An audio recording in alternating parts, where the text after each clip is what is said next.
조선시대 조선 19대 왕이 숙종입니다. 숙종이 민정시찰을 자주 나갔다 합니다. 평상시 어느 날 평복을 입고 그리고는 민정시찰을 나갔는데 남산골로 갔대요. 그런데 남산골을 지나는데 이제 차게 이 맑은 목소리가, 이 선비가 글을 읽는 목소리가 너무너무 듣기가 좋은 거예요. 끌려서 가보니까 아주 초라한 집입니다. 초라한 집에 선비가 살고 있는데 그 어려운 춘추라고 하는 것을 거의 다 외우다시피 하는 거예요. 너무 놀랐어요. 참 실력 있는 선비구나. 그래서 들어갔습니다. 그래서 이 밤이 늦었는데 잠시 얘기를 나눌 수 있느냐 얘기를 주군이 박근이 하는데, 이분이 그렇게 춘추를 거의 외다시피 하는 그런 실력가임에도 불구하고 10년 동안 과거 시험을 쳤는데 이 과거에서 계속 떨어지는 거예요. 그래서 지금 급제를 못해서 참 걱정입니다. 한숨을 쉬고 있습니다. 잠시 후에 선비가 아내를 부르더니 밥상을 가져오게 했어요. 그 어려운 살림살이에도 보니까 정성을 다해서 이 나그네를 대접하는 겁니다. 왕인 줄 모르고 대접한 거죠. 그런데 숙종이 감동이 되었습니다. 그런데 더 감동이 되는 것은 밤이 늦으니까 선비가 얘기합니다. 이제 밤도 늦었는데 야손꾼이 돌고 있습니다. 잡히면 안 되니까 누추하지만 여기서 주무시고 내일 떠나십시오. 간곡히 권유하는 겁니다. 글솜씨도 참 뛰어나고 사람의 인품도 좋고 심성도 좋은데 이 사람이 10년 동안 과거에 왜 떨어졌나, 참 그래 생각하면서 이 선비를 과거에 꼭 합격을 시켜야 되겠다 이런 마음을 먹고 다음날 아침에 숙종이 궁궐로 가서 과거 시험은 이미 끝났습니다. 그런데 임금님이 특별히 직접 면담해서 시험을 치르는 게 알성시라고 하는 게 있어요. 그걸 급히 열었습니다.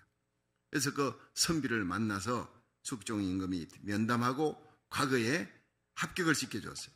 귀한 인재로 등용을 시켰다는 거예요. 참 축복된 만남이죠. 초라한 선비는 평복을 입은 임금님을 부지불식간에 대접을 한 거예요. 그것으로 출세길이 열렸습니다.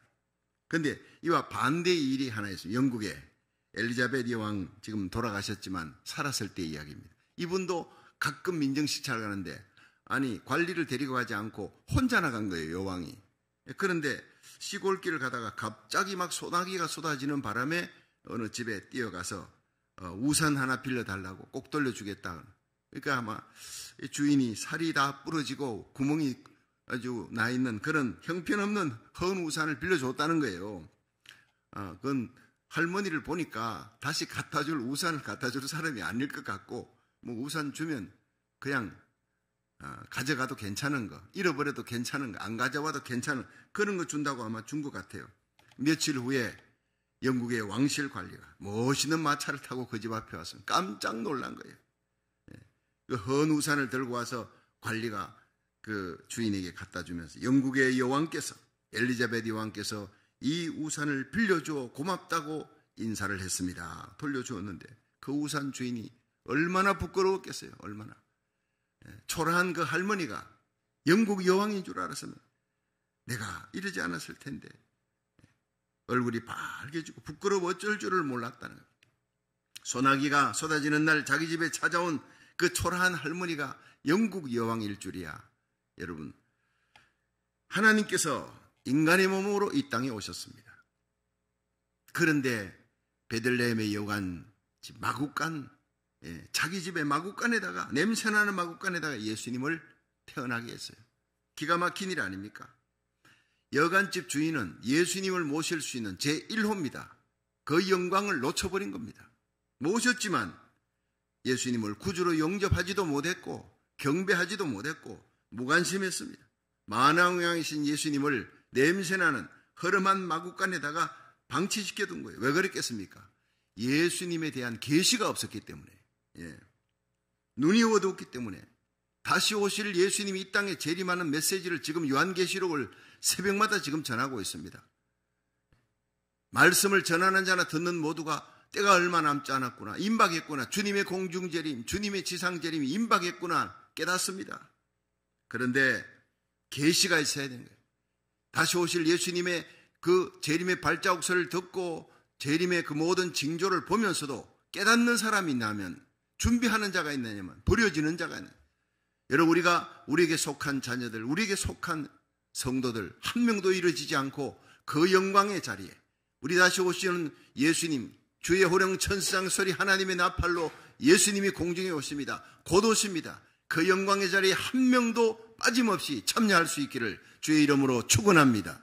제 목회의 파이널 데스티네이션, 마지막 목적, 마지막 미션이 여러분 한 명도 우리와 우리 자녀들, 우리에게 속한 자를 이루어지지 않고 그 영광의 주님을 만나 뵙는 그 자리에서 만나는 거예요. 그러려면 계시가 있어야 되는 거예요. 첫 번 예수님 만났을 때와 똑같은 일이 벌어질 겁니다. 자신만만한 실패자들이 누굽니까? 메시아가 오면 제일 먼저 맞이하리라. 이스라엘의 랍비들, 서기관, 바리새인, 성경학자들, 대제사장들, 하루에 새벽부터 일어나서 예배를 드립니다. 대제사장들 주님을 찬양합니다. 하나님을 찬양하고 성경을 읽고 얼마나 성경을 달달 읽는지 몰라요. 그러나 그들은 버려졌습니다. 여러분, 동방의 박사들 먼 길을 달려가 하늘의 계시를 보았거든요.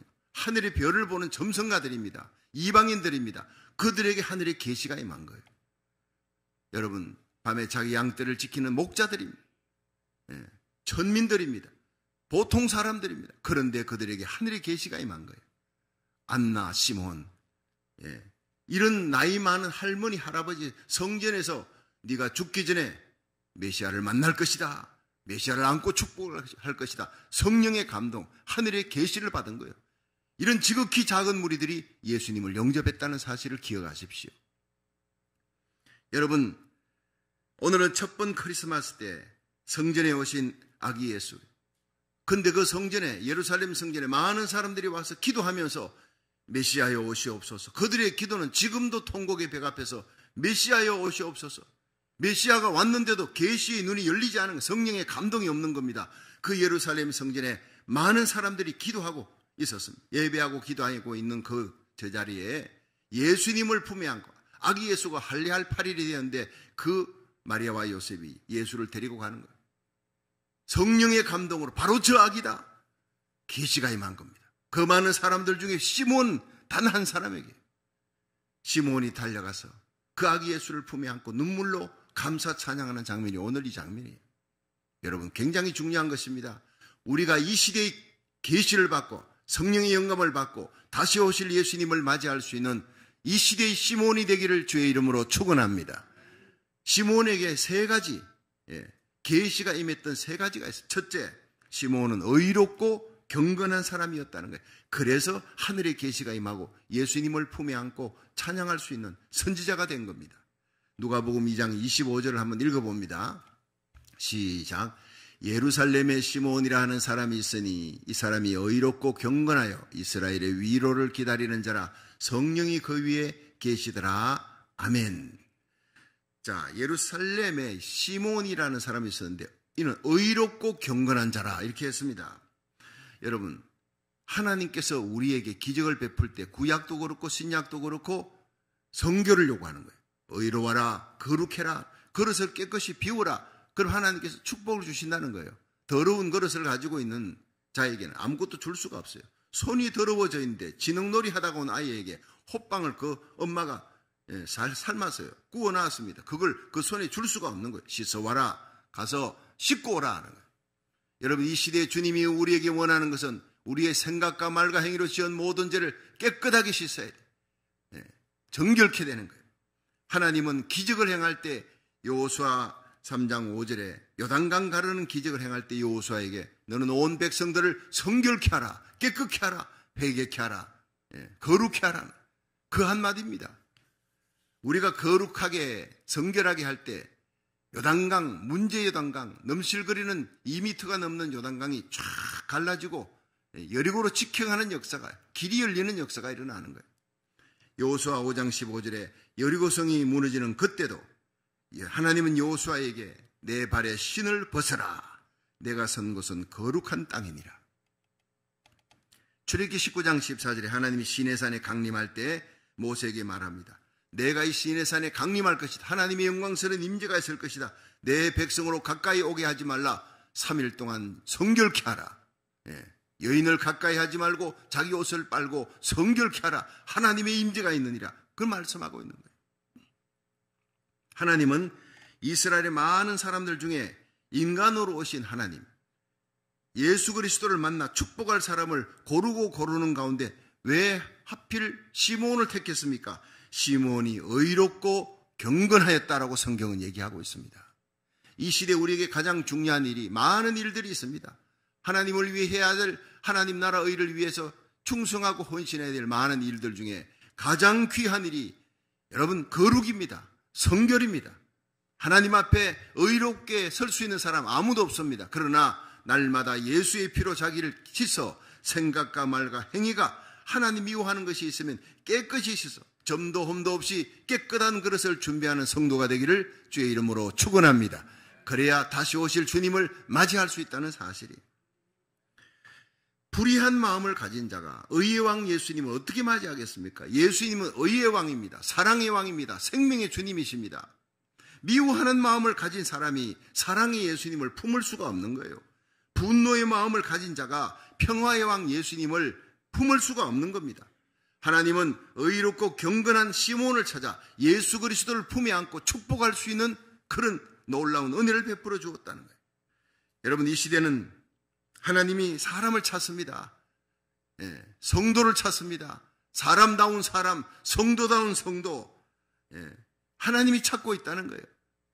예수 그리스도를 영광스럽게 맞이할 신부다운 신부를, 정결한 그리스도의 신부, 경건한 하나님의 사람을 찾고 있습니다.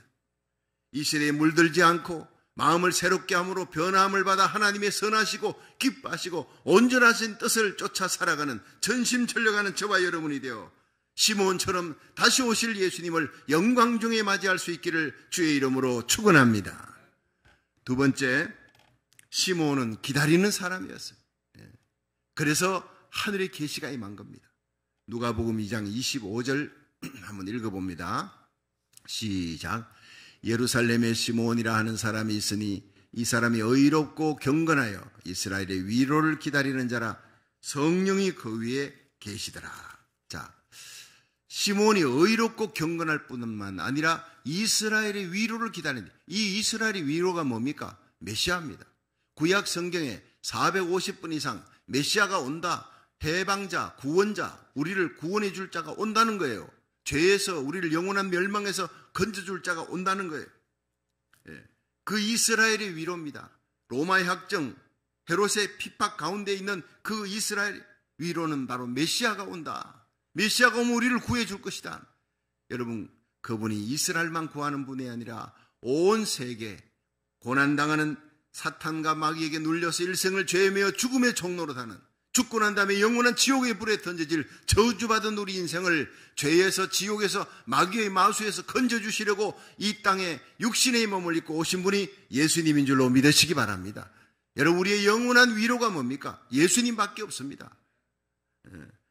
이 예수님을 기다리는 성도, 사모하며 기다리되 보통 기다리는 게 아니에요.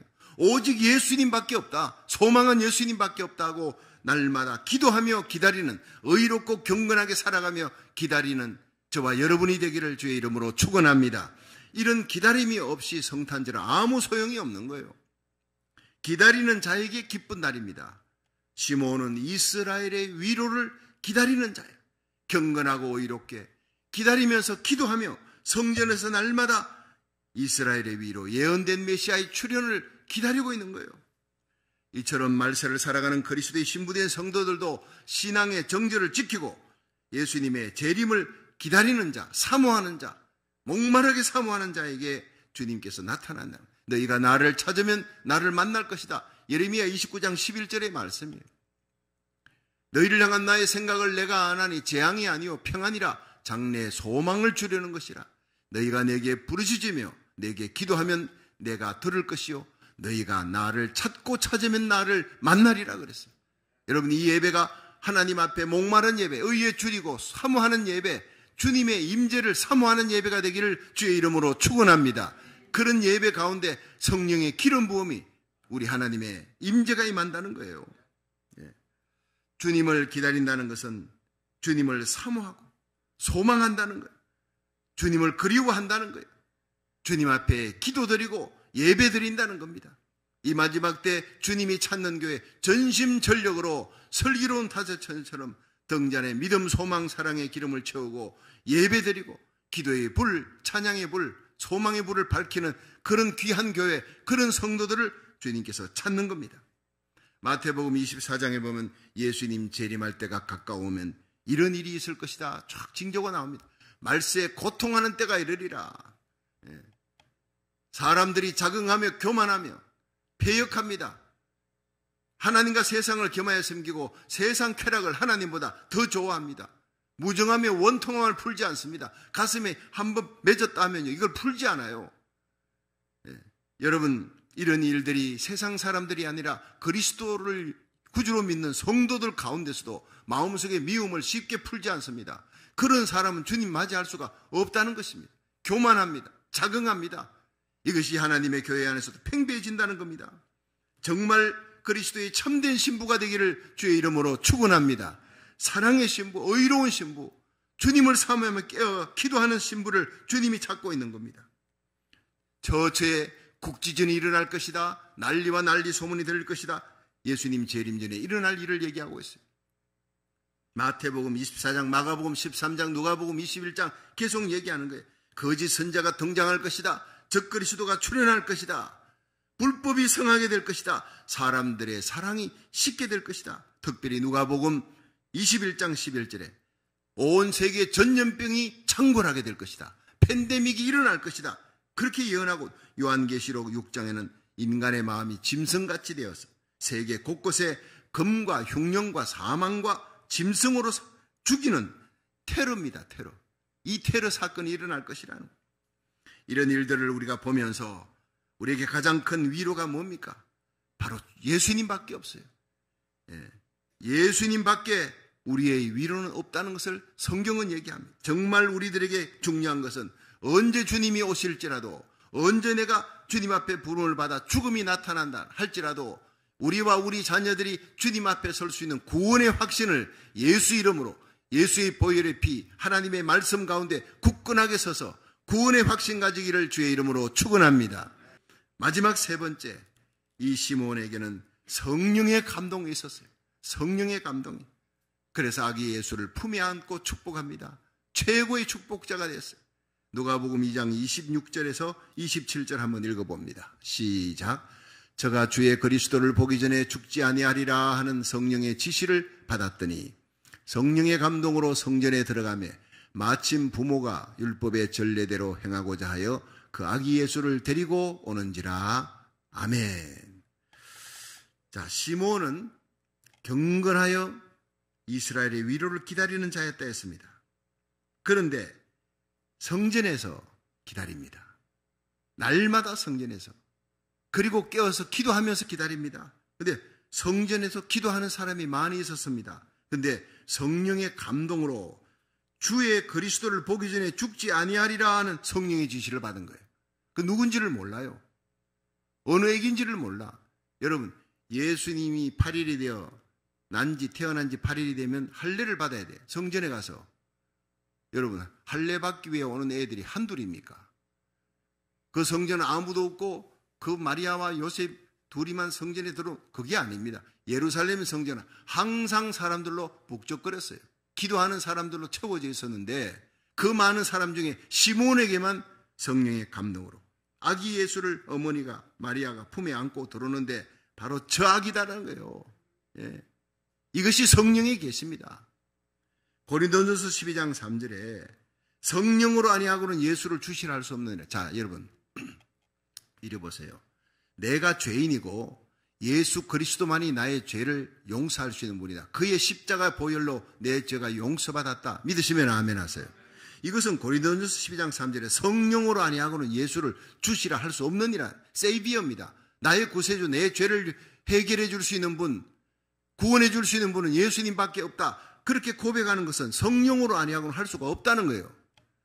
에베소 1장 13절에 그 안에서 너희도 진리의 말씀 곧 구원의 복음을 듣고 그 안에서 또한 믿어 약속의 성령으로 인치심을 받았느니라. 여러분, 예수님을 믿음으로 인치심을 받았습니까? 성령이 우리 속에 계셨기 때문에 예수님을 믿게 되는 것입니다. 그러니까 우리가 예수를 구주로 믿는 것도 성령으로 말미암아 믿어지는 것이고, 내가 복음을 전할 때 여러분 성령의 감동함을 받은 사람들만 예수를 믿게 되는 겁니다. 다 믿는 것이 아니에요. 성령의 감동이 있는 사람, 택함 받은 백성에게만. 그러니까 믿음은 모든 자의 것이 아니니라 그랬어요. 전도한다고 해가 안 믿는다 낙심하지 마세요. 택함 받은 백성에게만 마음에 감동이 일어납니다. 그렇게 복음 전하고 그렇게 하나님이 일하는 거 성령의 감동으로, 예배도 성령의 감동으로 드려야 하늘 문이 열릴 줄로 믿으시기 바랍니다. 아무리 여러분 멋있는 성가하고 찬양하고 멋들어진 교회당에 모여서 예배드려도 성령의 감동이 없으면 아무짝에 소용이 없는 겁니다. 그래서 누가복음 18장에 예수님이 이 땅에 인자가 다시 올 때 믿음을 보겠느냐, 수많은 교회들이 있다. 그러나 성령의 감동으로 드리는 예배드리는 성도들은 참으로 적을 것이라는 거예요. 주님의 한탄입니다. 우리 교회는 성령 충만한 교회, 나라 살리기를 천번째로 새벽을 깨우고 나라 민족을 위하여, 고국과 미국을 위하여, 전 세계 대부흥을 위하여 우리와 우리 자녀들이 그 부흥에 쓰임받는 선봉장이 되도록 축복하며 기도하는 거예요. 깨어 기도하는 성도 주님을 맞이하게 될 줄로 믿으시기 바랍니다. 그렇습니다. 성령의 감동을 받아야 우리는 마지막에 요단강 건너갈 때도 성령 감동을 받아요. 성령 감화 받은 영혼 하늘 날아갈 때에, 이런 찬양이 있지 않습니까? 성령으로 예수 믿습니다. 성령으로 살아갑니다. 마지막 죽는 순간에도 천국문이 열리는 것은 성령의 감동을 받아 갈 때 천국문이 열린다는 사실. 시몬이 성령의 감동받아 그가 죽기 전에 그리스도를 만날 것이다, 보게 될 것이다 계시를 받고 갔는데 아기 예수가 어머니 품에 안고 오는 거예요. 성령의 감동으로 바로 저 아기다, 저 아기를 품에 안고 기도하라, 찬양하라. 달려가서 그 아기를 받아 안고 감격하면서 이렇게 찬송하는 누가복음 2장 29절부터 주제여 이제는 말씀하신 대로 종을 평안히 놓아주시는도다. 내 눈이 주의 구원을 보아사오니 이는 만민 앞에 예비한 것이요 이방을 비추는 빛이요 주의 백성 이스라엘의 영광입니다. 여러분, 이렇게 찬양할 때 시몬의 눈에는 눈물이 흘렀을 거예요. 내 일생 기다렸던 메시아입니다. 이 날을 위해 내가 살았습니다. 이 날을 위해 내가 숨쉬며 이 날을 위해서 내가 하나님 성전에 와서 기도하며 기다렸습니다.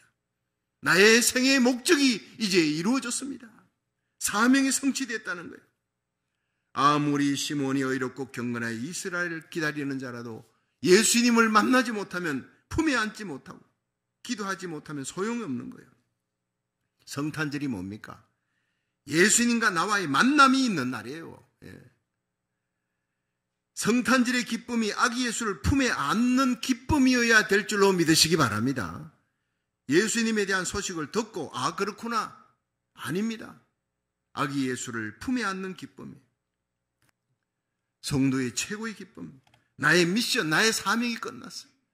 내 인생에 주신, 내가 살아있는 이유가 예수님 품에 안는 것인데, 품에 안고 축복하는 것인데, 블레싱하는 축복이 끝났으니 나는 이제 죽어도 좋습니다. 그 뒤에 나오는 것이에요. 나는 죽어도 좋습니다. 내 눈이 주의 구원을 보았습니다. 여러분, 이런 기쁨이 저와 여러분에게 충만하기를 주의 이름으로 축원합니다. 예수님 만날 때 그 감격을 저는 창세기 46장 29절에 야곱이 요셉을 만날 때의 감격과 비교를 해봤습니다. 여러분, 야곱이 노년에 자식들이 다 아버지를 속이죠. 물론 베냐민은 아니었겠죠. 12아들들 중에 10명의 요셉의 형들이 요셉을 팔았습니다. 모르는 구덩이에 빠져 죽이려 하다, 저 꼼정이 죽여야 되겠다 하다가 팔았어요. 유다 때문에. 그래서 이스마엘 장사꾼에게 팔려가 버리고 그 요셉의 옷은 벗겨가지고 양의 피를 묻혀서 이 늑대한테 물려 죽었나 봅니다. 그걸 보고는 야곱이 눈물을 흘리며 내가 이 요셉을 찾으러 음부로 내려가리라. 그렇게 슬피슬피 울었던 이 야곱이, 잊혀졌던 야곱이 130세가 되어서 야곱이 요셉을 만나는 장면이 나옵니다. 애굽 땅에 가는 장면이. 버금수레를 타고, 그때 요셉의 나이가 39살이었어요. 7년 30세에 총리가 되고 7년 풍년이 지나가고 2년이 더 지나갔어요. 흉년 2년이 지나가서 아직도 흉년 5년이 남았으니 빨리 아버지 데려오십시오. 형들에게 얘기했으니 계산하면 39살입니다. 22년의 세월, 아버지 야곱과 헤어진 지 22년의 세월, 아버지에게는 잊혀진 존재였어요. 그 둘이 만납니다. 애굽 땅에서 아버지가 온다, 버금수레 타고 온다는 소식을 듣고 이 요셉이 나갔어요. 그 언덕바지에서 아버지를 맞아 둘이 끌어안고 얼마 동안 울었더라. 한참을 울었다는 거예요. 야곱과 요셉이. 야곱이 요셉을 품에 안고 얼마나 감사했을까.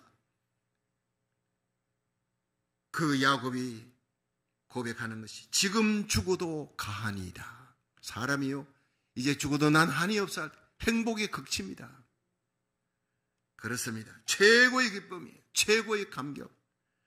여러분, 이 감격보다 더한 감격이 바로 시몬이 아기 예수를 품에 안고 눈물 흘리며 찬송하는 감격입니다. 그렇습니다. 주제여, 이제는 종을 평안히 놓아주시는도다. 이제는 죽어도 한이 없습니다. 주여, 이제 당신의 종이 미션이 끝났습니다. 이 땅에서의 사명이 끝났습니다. 나를 데려가 주시옵소서. 얼마나 감격스러운 고백입니다. 여러분, 이 고백이 바로 사도 바울이 일생의 복음을 전한 후에 다메섹에서 예수님을 만난 후 산의 위험, 강의 위험, 도적의 위험, 모든 위험을 다 무릅쓰고 교회를 세우고 죽을 고비 넘기면서 하나님의 복음을 전한 후에 로마의 감옥에 갇혀 이제는 참수형을 당하는 날을 앞두고 내가 선한 싸움을 싸웠다. 달려갈 길 달리고 믿음을 지켰다. 의의 면류관이 내게 예비되었다. 죽어도 의로우신 재판장이 내게 주실 것이니라. 이렇게 고백하는 바울의 고백과 똑같은 고백이에요. 나의 미션이 끝났다. 이제는 죽어도 의로우신 재판장이 그날에 내게 주실 면류관만 기다린다. 나는 선한 싸움을 싸우고 달려갈 길 달리고 믿음을 지켰다. 이런 아름다운 고백이 저와 여러분의 마지막 고백이 되기를 주의 이름으로 축원합니다. 여러분은 언젠가 주님 앞에 서는 날이 올 때 주여, 이제는 종을 평안히 놓아주시는도다. 이제 주님이 주신 사명 다 끝났습니다. 이제는 죽어도 한이 없습니다. 고백하는 이 시몬처럼 고백할 수 있기를, 마지막 심장의 두근피가 식는 그날까지, 주님 오시는 그날까지 하나님의 몸된 교회, 복음 전하는 일, 생명 살리는 일을 위해 살아가는 저와 여러분이 되기를 주의 이름으로 축원합니다. 시몬처럼 의롭고 경건하게 살아갈 때 그런 고백이 나옵니다. 하늘의 위로를 기다려